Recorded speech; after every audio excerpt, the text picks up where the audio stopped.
Welcome, everyone, to this Click Create Artist Spotlight. Today, we have Hayden Clay.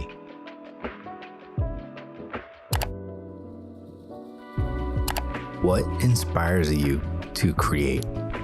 So I like to make things that I want to see, and I'm a very visual person, very visual thinker, and I imagine a lot of things. When I think of something that I really want to see and really get excited about seeing it, I make that.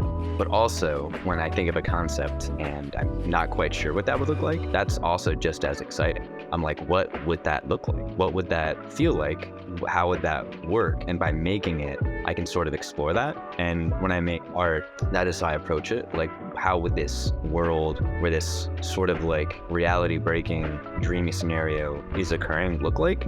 And that's just fascinating to me. So every piece of art I make comes from a place of, wow, that's a really cool thing that I would like to see. And I want to make that. What is your favorite place you've traveled to? My favorite place in the world is Hong Kong, and I think people, when they hear me describe it, they're like a little surprised that when you think of Hong Kong, I feel like a lot of people think tall city, and they're right.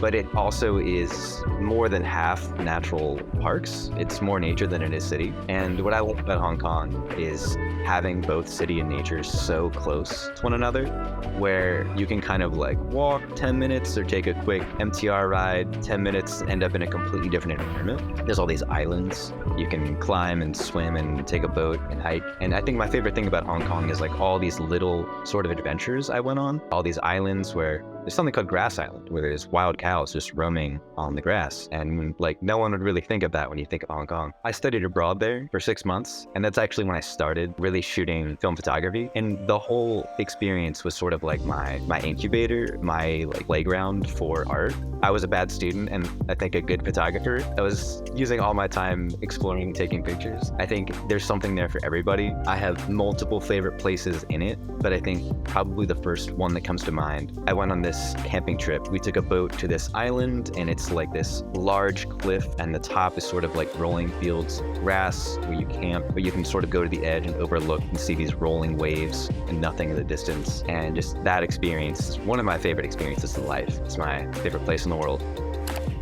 What's next on your artistic journey?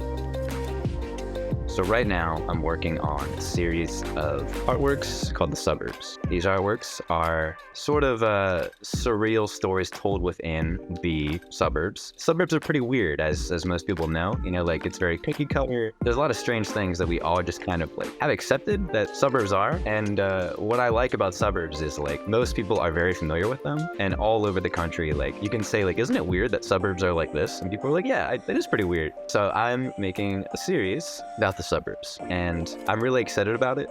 I grew up in the suburbs myself, and now I'm living in the city, and it's sort of like a way for me to kind of get in touch with my inner child and also like revisit this concept with an adult mind that is no longer living in it. So it's a pretty fascinating little set of ideas that I have kind of brewing in my mind, and lots of more ideas along the way. And for us, for Click Create is the first animation bit, and it's a little different. The previous pieces are all about houses. This one sort of expands the scope because while cookie cutter homes are like a pretty big part of the weirdness of suburbs, there's plenty of other things, and we'll find out what's next. What were your goals for this Click Create edition? So for this piece, I really wanted to explore the concept of a portal both figuratively and literally. And so my piece sort of features a puddle where if you look at the puddle, it's kind of like a swimming pool. And that is, at first glance, you're probably thinking, that's a portal, that's cool. That's sort of the literal definition of a portal. But I think it's sort of interesting having like these two concepts here. And the figurative concept is sort of like a transportation back to this series that it's a part of, The Suburbs. It's a real nostalgic look back into your childhood. So this piece, and the fact that there is this like weird pool puddle in it, sort of transports you back into like a weird childlike playful haze, where maybe you were kind of splashing around in a puddle after the rain, It's like this really fun summer activity, but it's literally just a puddle. And, you know, to a kid, that's like all you need. Being transported back to the past figuratively, and of course the literal, like that looks like a portal. I think having both of them in the same piece is really exciting. And I was just really excited to like figure out how to create this effect in 3D, because it is physically based. It's sort of like based in reality, and it was a fun thing to explore. And I'm really happy with how it turned out.